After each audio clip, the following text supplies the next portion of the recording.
오늘 하나님께서 우리 교회에 주신 말씀은 로마서 8장 37절에서 39절까지의 말씀입니다.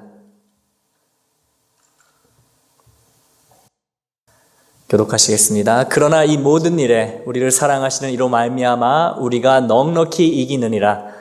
내가 신하노니 사망이나 생명이나 천사들이나 권세자들이나 현재일이나 장래일이나 능력이나 같이 있습니다. 높음이나 깊음이나 다른 어떤 피조물이라도 우리를 우리 주 그리스도 예수 안에 있는 하나님의 사랑에서 끊을 수 없으리라.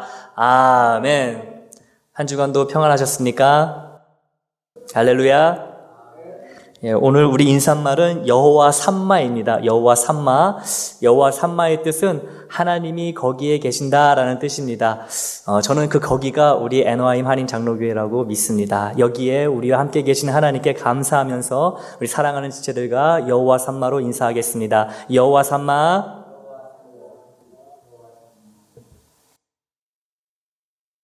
오늘은 만족해 하시는 주님의 사랑이라는 제목으로 하나님의 말씀 같이 나누도록 하겠습니다. 야곱 잘 아시죠? 야곱? 여러분. 야곱의 할아버지가 누구였죠? 아브라함이었습니다. 또 아버지는 이삭이었지요. 이 야곱에게는 12명의 아들이 있었습니다. 이 12명의 아들이 우리가 잘 아는 것처럼 이스라엘의 12부족의 족장이 되었지요. 한마디로 말해서 이스라엘의 선조하면 아브라함과 이삭과 야곱이 당연히 들어가지만 그 12아들도 이스라엘의 선조로, 조상으로 이렇게 포함이 되는 것을 우리가 보게 됩니다. 그런데 여러분, 우리가 여기서 기억해야 될 것, 함께 생각해 보고 싶은 그런 점이 하나 있습니다. 무엇이냐 하면 이 야곱의 집안이, 이 야곱의 아들들이 정말 이스라엘의 조상이 될 만큼 이렇게 훌륭해서, 이렇게 자질이 있어서 하나님이 그들을 이스라엘의 족장으로, 12부작의 족장으로 세우셨는가라는 것이지요. 그렇지 않다라는 거예요. 이들은 야곱과 이 야곱의 가정, 이 아들들은 모범이 되고 칭찬할 만한 그런 가정의 모습과는 거리가 매우 멀었습니다. 단지 하나님이 아브라함에게 주신 약속 때문에 이들이 이스라엘의 족장이 되는, 조상이 되는 그런 복을, 그런 은혜를 누렸음을 우리가 기억해야 됩니다. 능력이 있어서, 자격이 되어서 하나님의 민족의 조상이 되었던 것이 아니라는 거죠. 좀 더 구체적으로 말해서 야곱의 가정에는 좀 문제가 있었습니다. 실패한 가정이었어요. 어떤 실패가 이 가정에 있었을까? 야곱의 가정에는요, 편애로 인한 그 상처가 계속 흐르고 있었던 그런 집안입니다.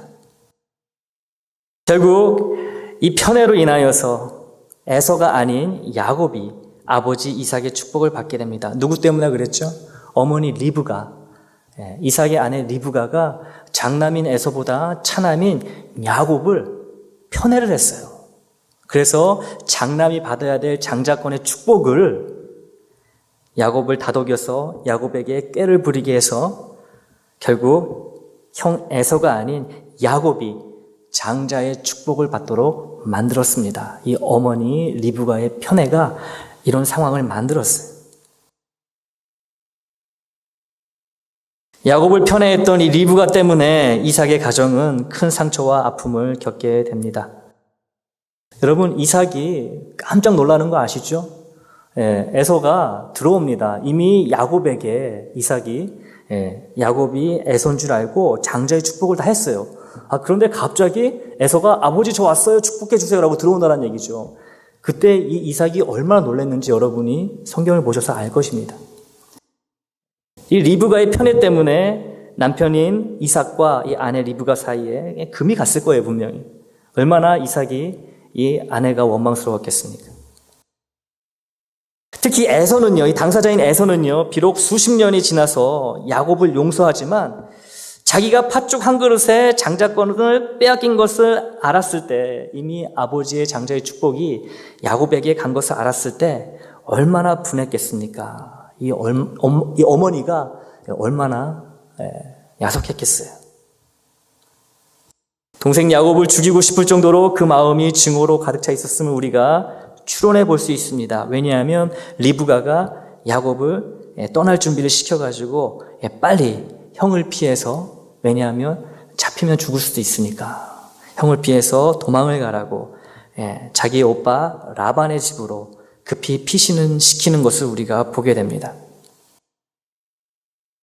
재미있는 것은 이 어머니 리브가의 이 편의 성향이 야곱에게 그대로 유전이 된 듯합니다. 이 모든 사단이 어머니의 편애 때문에 일어났잖아요. 잘 살던 집을 떠나야 했습니다. 형하고는 원수가 되어야 됐어요. 그리고 라반 외삼촌 집에서 20년간 고된 노동을 합니다. 이 모든 것이 편애 때문에 일어난 일임을 알매도 불구하고 야곱이 12명의 아들 중에 특별히 편애하는 아들이 있었다는 거예요. 이거는 제가 볼 때 분명히 어머니 리브가의 피해서 물려받은 이 편애의 유전자가 아닌가 생각을 해봅니다. 그렇게 편애 때문에 고생을 했음에도 불구하고 많은 자식 중에 한 아들만 유독 예뻐하고 편애했다라는 거예요. 야곱이. 이 아들이 누굴까요, 여러분? 창세기 37장 3절을 보면 이렇게 이야기합니다. 요셉은 노년에 얻은 아들이므로 이스라엘은 야곱이죠. 야곱이 여러 아들들보다 그를 더 사랑함으로 그를 위하여 채색 옷을 지었더니 라고 이렇게 나와 있어요. 12아들 중에 편애했던 아들이 누구라고요? 요셉입니다. 그 편애가 어떻게 눈으로 드러나냐면요, 채색 옷. 여기서 말하는 채색 옷은요, 긴 소매에 이렇게 긴 술이 달린 그런 화려한 옷을 의미합니다. 당시에는요, 옷감 구하는 것 자체가 얼마나 힘들었겠습니까? 지금처럼 방직기계가 있는 것도 아니고요. 그런데 이 특별한 옷을 만들어서 많은 아들 중에 첫아들 르우벤도 아니고요, 이 11번째 아들 요셉에게만 이 옷을 지어서 입혔다라는 거예요. 여러분, 이거 하나만 보더라도 야곱이 매사에 모든 일에 있어서 야곱을 얼마나 편애했겠습니까? 어느 한 자식을 눈에 띄게 노골적으로 편애하면 다른 자식들은 부모에 대한 서운함으로 상처를 입을 수밖에 없습니다. 그 때문에 자기보다 더 사랑받는 형제나 자매를 미워하게 되고 심할 경우에는 증오까지 하게 됩니다. 부모의 편애 때문에. 편애를 받아보기만 한 야곱은 편애받지 못한 사람의 마음을 알 수가 없었던 것 같아요. 자기는 늘 편애만 받았으니까, 어머니로부터. 그래서 다른 자녀들이 어떻게 생각할지는 염두에 두지 않고 요셉을 너무나 노골적으로 편애를 합니다. 물론 야곱에게도 그럴 만한 이유가 있습니다, 여러분. 그 이유를 한번 들어볼까요? 요셉은요, 노년에 얻은 아들일 뿐만 아니라 4명의 아내 중 가장 사랑하는 아내 라헬에게서 얻은 아들이었어요. 여러분, 4명의 아내가 있었죠, 야곱에게. 레아와 라헬은 자매였고요. 그리고 이 자매의 몸종, 여종들, 실바, 그리고 또 누구였죠? 비라. 이 4명의 아내가 있었는데 그 중에서 가장 사랑했던 아내 라헬에게서 얻은 첫 번째 아들이 요셉이었다는 거예요. 그리고 여기에 엎친 데 덮친 격으로 이 라헬이 요셉의 동생 베냐민을 낳다가 난산으로 죽게 됩니다. 자, 여러분, 이 요셉을 볼 때마다 야곱이 누가 생각이 났겠어요? 가장 사랑했던 아내 라헬이 떠올랐겠죠. 이 라헬 때문에 몇 년을 더 고생을 했는데요. 근데 이 라헬이 제일 먼저 세상을 떠났습니다. 그러면서 또 어떤 마음이 들었겠어요? 요셉을 보면서 얼마나 어린 것이 측은했겠어요. 저 어린 것이 엄마도 없이 저렇게 지내는구나.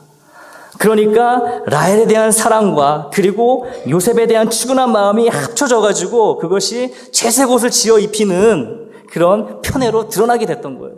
표현하지 않고서는 견딜 수가 없었던 거예요, 야곱이. 그런데 여러분, 아무리 그런 사정이 있을지라도 다른 아들들이 다 있는데 그 아들들을 다 내버려 두고 그런 식으로 요셉만 편애를 해서는 안 되었던 거죠. 아무리 그래도 아버지가 그래서는 안 되는 거죠. 티를 내면 안 되는 거였어요. 마음으로는 얼마든지 해도 되지만 노골적으로 이렇게 티를 내는 것은 다른 자녀들에게, 아들들에게 분명히 큰 상처가 됐을 것입니다. 창세기 37장 4절을 보게 되면요, 요셉의 형들이 아버지가 형들보다 그를 더 사랑함을 보고 그를 미워하여 그에게 편안하게 말할 수 없었더라 라고 이야기하는데요. 현대어 성경은 이걸 이렇게 다시 표현하고 있습니다. 형들은 아버지가 자기들보다 요셉을 더 아끼는 것을 보고는 동생 요셉을 미워하여 따뜻한 말 한마디라도 건네는 법이 없었다라고 이렇게 표현하고 있어요. 여러분, 여기서 형들이 동생을 미워했다라고 할 때 미워하다라고 하는 단어는요, 그냥 단순히 감정적으로 싫어하는 게 아니에요. 거기서 끝나는 게 아니에요. 이 털끝 하나 스치기 싫을 만큼 혐오한다는 의미예요. 형제가 아니라 원수라는 의미예요. 이게 미워한다는 의미예요, 여기서. 이 당시에는요, 원수를 사랑하는 말이 없었어요. 원수는 죽여도 뭐라고 하지 않는 그런 세상이었어요. 그러니까 뭐예요? 동생 요셉이 원수가 되어버렸으니까 죽여도 문제 없다라는 그런 의미를 가지고 있는 게 여기서 형들이 미워했다 이 말이에요. 어느 날 큰 사건이 발생합니다.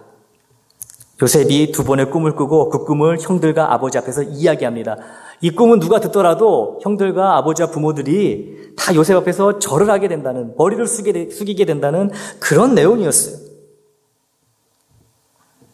안 그래도 요셉의 형들은요, 요셉 때문에 막 울고 싶었는데 뺨을 때려줄 사람이 없어가지고 아직까지 못 울고 있었어요. 그런데 이제 그들의 뺨을 때려주는 사건이 발생한 겁니다. 요셉이 꿈 얘기를 해버려요.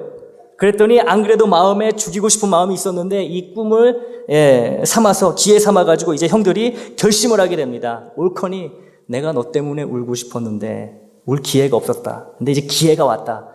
네가 우리의 뺨을 세차게 때렸구나. 이제 죽이기로 결심을 합니다. 어느 날 야곱이 요셉을 부릅니다. 요셉아, 너는 와가지고 저기 세겜에서 양을 치고 있는 형들에게 다녀와라. 내가 너희 형들이 잘 있는지, 그리고 양떼들이 잘 있는지 내가 걱정이 되는구나. 보고 와서 나에게 말해다오. 요셉이 갑니다. 갔더니 형들이 이미 도단이라고 하는 곳으로 또 떠났어요. 그래서 사람에게 물어가지고 형들이 있는 도단으로 갑니다. 멀리서 오고 있는 요셉을 형들이 봅니다. 창세기 27장 18절부터 말씀이 이어집니다. 요셉이 그들에게 가까이 오기 전에, 즉 형들에게 가까이 오기 전에 형들이 요셉을 멀리서 보고 죽이기를 꾀하여 서로 이르되 꿈꾸는 자가 오는도다. 여러분, 이거는 빈정되는 말이죠. 빈정되는 말이 저기 꿈잘 꾸는 애 오네, 이런 이야기예요. 자, 그를 죽여서 구덩이에 던지고 우리가 말하기를 악한 짐승이 그를 잡아먹었다 하자. 누구에게 이렇게 얘기하자는 얘기예요? 아버지 야곱에게 하자는 얘기예요. 그리고 그의 꿈이 어떻게 되는지를 우리가 볼 것이니라. 죽이기로 마음을 먹습니다, 형들이. 우여곡절 끝에 요셉은 죽지 않고 이스마엘 족속 상인들에게 팔려갑니다. 애굽으로 팔려갑니다. 비록 그날 그 시간에 형들이 요셉을 직접 죽이지는 않았지만 형들은 요셉을 이미 죽은 것과 다름이 없는 거죠. 그리고 요셉도 생각할 때 이미 형들에게 나는 죽은 존재이구나 라는 생각이 들었을 것입니다. 여러분, 요셉이 형들이 잘못한 것이 맞죠. 동생한테 이러면 안 되는 거죠. 요셉을 죽이려 하고 노예로 팔아버린 것은 아무리 양보해도 우리가 형들의 편을 들어줄 수가 없습니다. 이걸 어떻게 형들의 편을 들어줄 수 있겠습니까?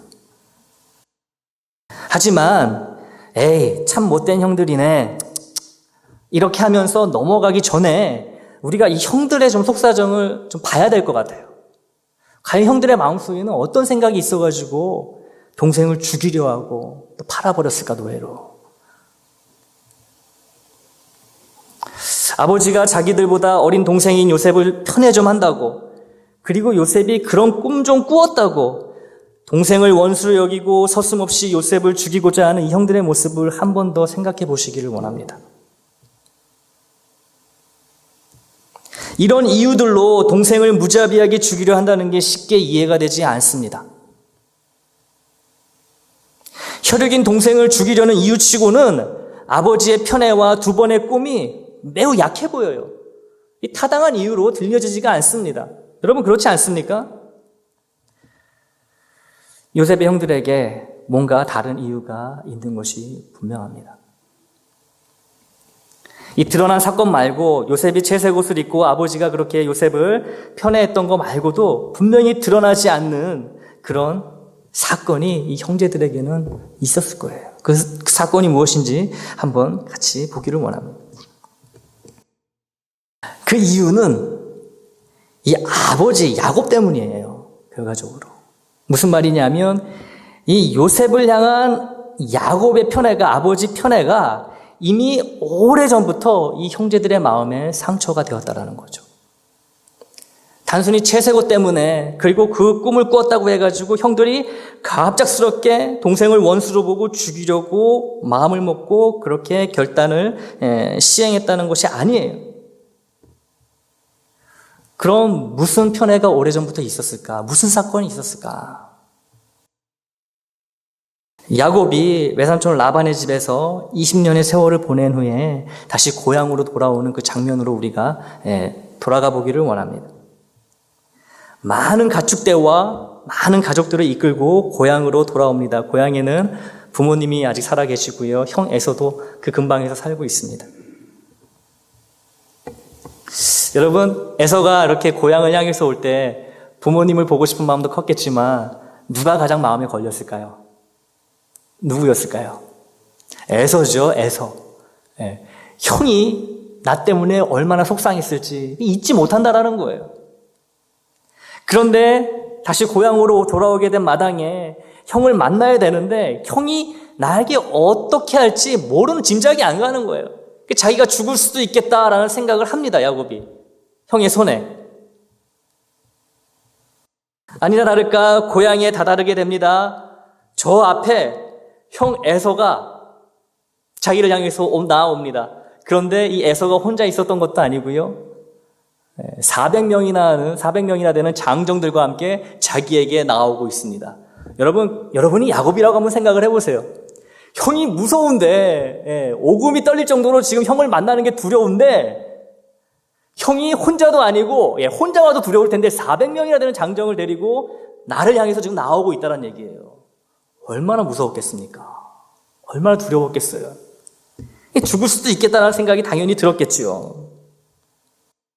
이 순간에 야곱이 취한 행동을 우리가 유심히 봐야 합니다. 자, 여러분, 형 에서가 400명과 함께 이쪽으로 이렇게 옵니다. 야곱은요, 또 이쪽으로 이렇게 오고 있어요. 점점 사이가 가까워집니다. 그런데 야곱이 자기와 함께하는 가족들을 배열해 놓는 그 순서를 우리가 잘 봐야 돼요. 맨 앞에는 야곱이 섭니다. 그 다음에는 두 여종과 그 두 여종 사이에서 나온 아들들을 둡니다. 그리고 그 다음에는 레아와 레아의 아들들을 둬요. 그리고 맨 마지막엔 누굴 뒀을까요? 라헬하고 요셉을 둡니다. 여러분, 이 순서가 뭘까요? 야곱에게 있어 이 순서가 뭘까요? 가장 덜 사랑하는 사람이 제일 앞에 오는 거예요. 그리고 그 다음에 덜 사랑하는 사람이 그뒤에 오고, 그 다음에 가장 많이 사랑하는 사람이 맨 마지막에 온다는 얘기예요. 이 형제들이요, 여러분, 이 사건을 겪었다라는 거죠. 자기 아버지가 야 너희들 일로 와봐 이렇게 세우는 걸 보니까 자기들이 맨 앞이거든. 자기들이 제일 먼저 죽을 수 있다라는 거예요. 그러면 이 형제들이 어떤 마음이 들었겠어요? 아, 우리 아버지는 우리 어머니하고 우리가 제일 먼저 죽어도 괜찮으시구나. 그럼 여러분 또 레아와 레아의 아들들은 어땠겠어요? 뒤에 있는 라헬과 요셉을 보면서 우리가 저 사람들보다 먼저 죽어도 우리 아버지는 괜찮구나. 결국 아버지가 가장 아끼는 사람은 누구다? 라헬하고 저 요셉이구나. 바로 이 사건에서 이 형제들의 마음에 이 편애로 인한 이 아픔이 싹트기 시작했다는 거예요. 여기서부터 시작했다고 저는 봐요. 얼마나 큰 상처가 됐겠습니까, 여러분? 이 상황이 어떤 상황인지 분명히 아는데 아버지가 우리를 제일 먼저 앞에 내세운다는 얘기, 총알의 바지처럼. 그런데 맨 뒤를 돌아다 보니까 제일 안전해 보이는 구석엔 누가 있어요? 요셉이 있는 거예요. 그런데 아버지가 시간이 지날수록 요셉에게만 채색 옷을 입히고 요셉에게만 사랑을 베푸고 눈에 띄게 노골적으로 편애를 하니까 이 형들의 마음이 이때 받았던 이 상처가 계속 커져갔다는 얘기죠.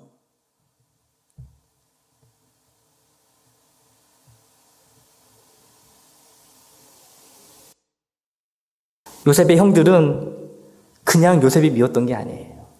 아버지 야곱이 보여준 그러한 일들로 인해서 그 깊은 상처가 이렇게 이어지는 거예요. 결국에는 요셉을 죽이는 자리까지 이어지는 것을 우리가 보게 됩니다. 야곱이 요셉의 형들에게 준 이 깊은 상처가 결국 형들이 요셉을 죽이고자 하는 악한 마음의 원인이 되었던 것을 우리는 기억해야 됩니다. 오늘은요, 여러분, 야곱이 제일 큰 잘못을 저질렀고 그 다음 요셉의 형들이 잘못을 저질렀다는 말씀을 드리려고 하는 것이 아닙니다. 또 자식을 대놓고 편애하지 마십시오, 이런 말씀도 드리는 게 아니에요. 오늘 말씀의 핵심은 우리 인간이란 누군가에게 충분한 사랑을 받지 못할 때, 그래서 그 사랑받고 싶어하는 욕구가 채워지지 못할 때, 만족함이 없을 때 분노와 증오로 범죄할 수 있게 된다는 얘기예요. 야곱의 야곱의 아들들이, 요셉의 형들이 아버지로부터 받아야 될 사랑을 제대로 못 받았을 때에, 아버지의 사랑으로 인한 그 자리가 채워지지 못했을 때에 그게 결국에는 요셉을 향한 증오의 모습으로 나아갔듯이 우리 인간은 누구나가 다 이 요셉의 형들의 자리로 나아갈 수 있다는 얘기예요. 왜냐하면 다 사랑받고 싶은 욕구가 있기 때문에 그래요. 근데 이게 채워지지 않으면 문제가 발생한다는 얘기죠. 여러분, 우리는 대놓고 상대방에게 당신 왜 나를 제대로 사랑해주지 않아? 이렇게 이야기하지 않습니다. 자존심이 있어가지고. 대신에 그 상대방을 향해서 때로는 지나친 말과 행동을 통해서 서운한 마음을 표현합니다. 이 사랑에 대한 욕구는요, 상대방의 인정이나 동의나 찬성, 칭찬과 같은 여러 모습으로 우리에게 작용해요. 왜냐하면 결국 다 사랑받고 싶다는 얘기거든요. 당신 왜 내가 하는 말마다 이렇게 반대를 해? 당신 왜 이렇게 나를 인정을 안 해? 이야기는요, 나 당신에게 사랑받고 싶어, 이 이야기예요. 근데 그렇게 말하지 않는다는 얘기죠. 여러분, 모르는 사람하고 싸우십니까? 특별한 경우가 아닌 이상 모르는 사람하고는 싸우지 않아요, 우리가. 대부분의 다툼과 싸움은요, 가깝고 친한 사이에 자주 발생합니다. 친한 만큼, 내가 그 사람을 좋아하는 만큼 그 사람에게 인정받고 싶은 마음이 우리에게 있다는 얘기예요. 그러니까 그 사람의 동의와 칭찬을 받고 싶어서, 한마디로 그 사람에게 사랑받고 싶어가지고 우리가 그런다는 얘기예요. 근데 상대방이 내가 원하는 만큼 내가 원하는 방식으로 나를 사랑해주면 좋은데 그렇지 못할 때가 훨씬 더 많다는 게 문제입니다. 내가 듣고 싶은 말을 해주고 내가 좋아하는 행동을 보여주고 내가 하는 말마다 박수를 쳐주고 동의를 해주면 내가 참 사랑받는 것 같고 만족한 삶을 살 것 같은데 대부분 그런 경우가 없다는 얘기예요. 그러면 여러분, 우리 마음에 뭐가 들어요? 서운함이 드는 거예요. 억울한 마음이 생기는 거예요. 야, 내가 저 사람을 저만큼 생각하고 내가 좋아하는데 왜 저 사람은 나에게 내가 원하는 만큼의 사랑을 주지 않을까? 서운함과 속상함 때문에 지나친 말과 행동이 튀어나오게 되고 거기서 싸움과 다툼이 발생할 수 있다는 얘기예요. 한참 싸움을 일으키다가 또 이렇게 변명합니다. 저 사람이 문제지 나는 문제가 아니야. 또 이렇게 이야기를 해요. 다 저 사람 때문이라고 이야기합니다. 특별히 교회에서 누군가 나에게 싸움을 걸어오면서 다 당신 때문이야 라고 말한다면 이제는 우리 이렇게 생각하면 좋을 것 같아요. 아, 저분이 나한테 사랑받고 싶어가지고 저러시는구나. 내가 더 사랑해야겠다. 이렇게 생각하면 좋을 것 같아요. 교회는 세상에서 가장 완전한 공동체이지만 그렇다고 절대적으로 완벽한 공동체는 아닙니다. 그래서 교회에는 끊임없이 문제가 발생합니다. 그 중에서도 교회에는 예외 없이 사랑받고자 하는 욕구가 원하는 만큼 채워지지 않았을 때 원하는 만큼 사랑받지 못했을 때 그 상처 때문에 서운해하면서 이것을 거칠게 표현하는 사람들이 있을 수밖에 없어요. 이게 교회입니다. 마음의 만족함이 없기 때문에 그 사랑받고 싶은 욕구가 채워지지 못했기 때문에 그것이 잘못되게 표현되어 문제가 일어난다는 얘기예요. 여러분, 일어날 수밖에 없는 상황이 있다면, 우리가 피할 수 없는 상황이 있다면 그 상황에 대비하는 것이 가장 지혜롭고 또 가장 좋은 최선책이라고 할 수 있습니다. 사랑하는 성도 여러분, 문제가 없는 교회가 좋은 교회가 절대로 아닙니다. 싸움이 없는 부부가 건강한 부부가 아니듯이 문제가 있을 수 있어요. 또 문제가 있어야 교회입니다. 그런데 좋은 교회는요, 이렇게 문제가 발생했을 때 그것을 지혜롭게 믿음으로 처리하는 교회, 바로 이런 교회가 좋은 교회라고 믿습니다. 여러분, 말씀드렸다시피 교회에 사랑해 주세요라고 이렇게 거칠게 요구하는 사람들이 있다는 얘기예요. 이 문제예요. 그럼 이걸 어떻게 대비해야 될까? 나 좀 사랑해 주세요. 사랑해 달란 말이에요. 막 달려드는 형제 자매가 있다면 여러분 어떻게 하시겠어요? 그냥 간단합니다. 받아주면 돼요, 여러분. 받아주면 돼요. 그러면서 이렇게 생각하는 거죠. 아, 나의 부족한 사랑이 저분을 저렇게 화나게 했구나. 내가 더 사랑해 주어야겠다. 하나님, 저분을 더 사랑할 수 있는 마음과 지혜를 주세요. 이러면 다 간단히 끝날 문제예요. 받아주면요, 어떻게 다툼이 이어지겠습니까? 그런데 이 말은 참 쉬운데 이 간단한 이 방법이 이 실제로 이렇게 적용을 해보려고 하면요, 그렇게 복잡하고 어려울 수가 없어요. 사랑하는 것보다 어려운 게 어디 있겠습니까, 여러분? 뭐가 됐든지 누가 나한테 안 좋은 소리를 하면 그게 사랑해달란 말인지 아니면 무슨 말인지 상관없이 하여튼 안 좋은 소리가 내 귀에 들리면 우리는 본능적으로 방어 태세를 취하게 됩니다. 이게 방어 자세를 취하게 돼요. 그러면서 나 역시 안 좋은 소리를 하게 됩니다. 그렇게 되기가 쉬워요. 왜냐하면 나도 사람이기 때문에 사랑받고 싶은 욕구가 있어서 그래요. 나도 사랑받고 싶은데 왜 나한테만 사랑을 요구하냐. 그러면 날카롭게 대립각이 서게 되고 싸움이 일어날 수밖에 없다는 얘기죠. 그래서 내 안에 사랑받고 싶어하는 이 강력한 욕구가 먼저 해결되어야만, 나의 심령에 만족함이 있어야만 나를 향해 사랑을 목 놓아 외치는 형제 자매들에게 사랑을 전할 수 있고 그들을 사랑으로 품을 수 있다는 얘기예요. 먼저 나의 사랑에 대한 욕구가 해결이 돼야 된다는 얘기예요. 이게 해결이 안 되면요, 받아들일 수가 없는 거예요. 사랑해달라는 말을. 여러분, 이 사랑의 욕구는요, 다른 사람들을 통해서 또 다른 무언가를 통해서 절대로 채워질 수 없는 것입니다. 여러분, 돈으로 못 가는 게 천국뿐만 아니고요, 사랑도 돈으로 못 사는 거죠. 아무리 좋은 부모와 가족이 있을지라도, 아무리 많은 친구가 있을지라도, 또 어마어마한 돈과 권력이 있을지라도 사랑을 갈망하는 우리의 욕구는 이것들로는 온전히 채워질 수 없습니다. 모두 다 아시죠? 왜냐하면 방금 말씀드린 이 모든 것들은요, 변하는 것들이에요. 변하는 것은 불완전하다는 거예요. 불완전한 것들로 우리의 불완전한 사랑에 대한 욕구를 절대로 채울 수 없다는 거죠. 영원히 변치 않는 완전한 사랑만이 사랑받고자 하는 우리의 욕구를 온전히 해결해 줄 수 있습니다. 우리에게 참된 만족을 줄 수 있습니다. 우리는 이러한 사랑이 필요한 거예요. 정말 나의 욕구를, 사랑에 대한 욕구를 온전히 채워줄 수 있는 변함없는 영원한 사랑.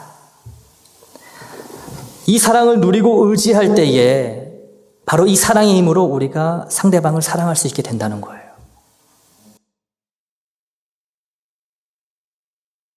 여러분, 이 사랑은 어디서 볼 수 있을까요? 바로 주님의 십자가를 통해서 우리가 보게 됩니다. 주님의 십자가에서 우리 각자에게 드러난 이 하나님의 사랑, 이 사랑이 바로 우리에게 필요한 참 사랑인 줄 믿습니다. 내가 태어나기 전부터 그리고 지금까지 변함없이 나를 사랑하시고 나를 영원히 사랑하시는 그 하나님, 그래서 예수 그리스도를 통해 나에게 구원을 허락하시고 영원한 안식으로 인도하실 하나님의 사랑만이 사랑받고 싶어하는 우리의 강한 욕구에 온전한 만족함을 줄 수 있습니다. 주님이 나를 얼마나 사랑하시는지, 그 사랑이 얼마나 변함없이 따뜻하고 귀한 것인지 믿고 고백하는 자는 사랑의 능력을 입게 되어 만족한 가운데 살게 될 줄 믿습니다. 그래서 나에게 사랑을 요구하는 형제 자매에게 주님의 온전한 사랑을 전달할 수 있게 될 줄 믿습니다. 오병이어의 기적보다, 죽은 자가 살아나는 기적보다 더 강력한 능력은 바로 우리를 향한 하나님의 사랑입니다. 이 하나님의 사랑이 얼마나 강력한 것인지 오늘 본문을 통해서 다시 한번 확인하겠습니다. 로마서 8장 37절에서 39절 말씀 제가 한번 읽어보도록 하겠습니다. 그러나 이 모든 일에 우리를 사랑하시는 이로 말미암아 우리가 넉넉히 이기느니라. 내가 확신하노니 사망이나 생명이나 천사들이나 권세자들이나 현재일이나 장래일이나 능력이나 높음이나 깊음이나 다른 어떤 피조물이라도 우리를 우리 주 그리스도 예수 안에 있는 하나님의 사랑에서 끊을 수 없으리라. 아멘. 우리를 사랑하시는 하나님의 사랑, 그 온전하신 사랑, 우리의 모든 욕구를 만족하게 채우시는 이 하나님의 사랑이 이렇게 강력하다. 그 어떤 것도 빼앗아갈 수 없고 흔들 수 없고, 바로 그 사랑이 하나님이 예수님을 통해서 우리에게 보여주시고 지금도 주고 계신 영원한 사랑이다라고 바울은 이야기하고 있어요. 얼마나 감사한지 모르겠어요. 생각해 보세요, 여러분. 오병이어의 빵과 생선을 먹었던 자들은요, 영원히 배가 안 고팠을까요? 아니에요. 또 끼니 때가 되면요, 또 배고파가지고 마구마구 먹어야 됐어요. 죽었다 살아난 나사로 아시죠? 여러분? 이 나사로는 어떻게 됐습니까? 영원히 살았습니까? 아니에요. 때 돼서 또 죽었어요. 그러나 우리 주 그리스도 예수 안에 있는 하나님의 사랑은 어떤 일이 있더라도 우리를 영원토록 변함없이 하나님의 자녀로 삼아주고 우리를 지키고 보호하며 우리에게 꺼지지 않는, 사라지지 않는 그런 만족함을 줄 줄 믿습니다. 사랑하는 형제자매 여러분, 일마다 때마다 주님의 십자가 사랑을 나를 위한 사랑으로 믿으시기 바랍니다. 일마다 때마다 하나님이신 주님이 나를 생각하시면서 십자가에서 물과 피를 쏟으셨음을 고백하시기 바랍니다. 그렇게 될 때 사랑을 갈망하는 우리의 욕구가 온전히 채워지게 되고 주님의 사랑 때문에 만족한 삶을 살아가게 되실 줄 믿습니다. 그리고 우리에게 여러 모습으로 사랑을 요구하는 귀한 지체들에게 주님의 완전하고 변함없는 사랑을 전달하는 귀한 축복의 통로가 되실 줄 믿습니다. 우리 각자가, 그리고 내가 지금 있는 이곳에서 사랑의 통로로 서 있게 될 때 내게 사랑을 요구하는 그 지체도 사랑을 나누어주는 사랑의 통로로 같이 세워질 줄 믿습니다. 나아가 참되고 영원한 사랑의 깊은 갈증을 느끼고 만족함이 없는 세상의 많은 영혼들을 하나님께서 우리 교회에 보내주실 줄 믿습니다. 어떤 상황에서도 만족해 하시는 주님의 사랑이 사랑하는 여러분과 우리 교회에 영원토록 함께 하시길 우리 주 예수 그리스도의 이름으로 축원합니다. 하나님 감사합니다. 오늘 만족해 하시는 주님의 사랑이란 제목으로 우리에게 귀한 말씀 허락해 주셨습니다. 하나님, 우리 모두는 너나 할 것 없이 요셉의 형들과 마찬가지로 사랑받고 싶은 욕구가 있고 이것이 채워지지 못할 때에, 만족함이 없을 때에 이것이 악한 모습으로 표현될 수 있는 그런 가능성을 누구나가 다 가지고 살아가고 있습니다. 하나님, 그러나 이제는 우리가 예수 그리스도를 통해서 증명된 변함없고 온전한 그 사랑이 우리의 사랑임을 우리가 말씀을 통해서 배웠고 또 체험으로 고백을 하오니 이제는 우리가 우리를 향해서 사랑해달라고 목 놓아 외치는 형제 자매들에게 이 주님의 사랑을, 모든 것을 만족해 하시는 이 하나님의 사랑을 전달할 수 있는 축복의 통로가 되게 하여 주시옵시고 우리 에너하임 한인 장로교회가 이런 모든 축복의 통로로 가득 찬 사람들로 넘쳐날 수 있도록, 그리하여 세상에 아직도 주님의 사랑을 모르고 만족함이 없이 허송세월을 보내고 있는 자들을 맞이할 수 있는 귀한 축복의 통로들, 하나님의 사랑으로 만족하며 살아가는 그런 귀한 주님의 사람들로 가득 채워질 수 있도록 인도하여 주시옵소서. 예수님의 이름으로 감사하며 기도드렸습니다.